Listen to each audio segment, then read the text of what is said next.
এক সাহাবীর একটি সন্তান হয়েছে, সে কালো কুচকুচে। এটা নিয়ে ওই সাহাবীর মনে সন্দেহ প্রকাশ হয়। তিনি মনে মনে ভাবছেন, আমি ফর্সা, আমার সন্তান কেন কালো হবে? বিষয়টি নিয়ে তিনি রাসূলুল্লাহ সাল্লাল্লাহু আলাইহি ওয়াসাল্লামের কাছে গেলেন এবং বললেন, হে রাসূলুল্লাহ, আমি তো ফর্সা, আমার সন্তান কেন কালো কুচকুচে হলো? আমার স্ত্রী কেন কুচকুচে কালো সন্তান প্রসব করল?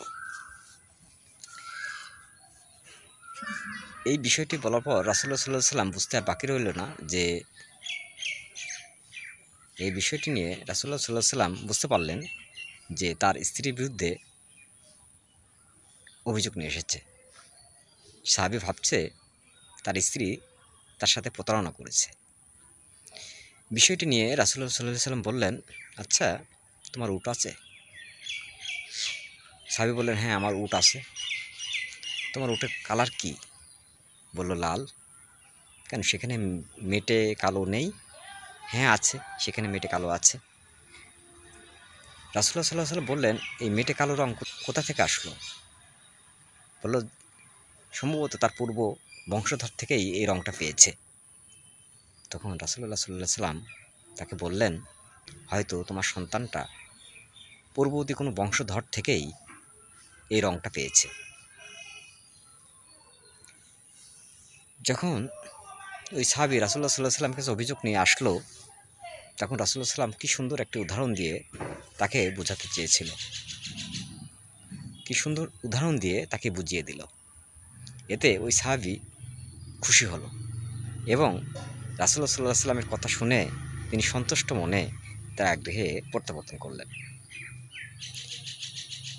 এই গল্পের মধ্যে, এই সাহাবীর এই গল্পের মধ্যে এটাই বোঝায় যে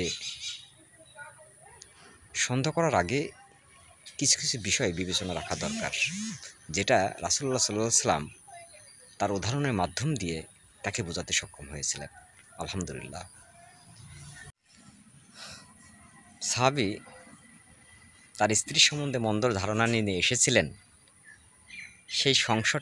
সেই সংশয়টা পুরোপুরি উড়িয়ে দিয়ে রাসূলুল্লাহ সাল্লাল্লাহু আলাইহি ওয়াসাল্লাম তার সংশয় দূর করে দিলেন।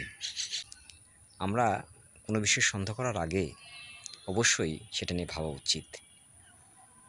এই সাহাবীর গল্প থেকেই এটাই প্রতীয়মান হয় যে সন্দেহ করলে হবে না, বিশ্বাস রাখতে হবে এবং এর পিছনের উদ্দেশ্য কী আছে, ব্যাখ্যা কী আছে, সেটা অবশ্যই জানতে হবে। সবাই ভালো থাকবেন। আসসালামু আলাইকুম।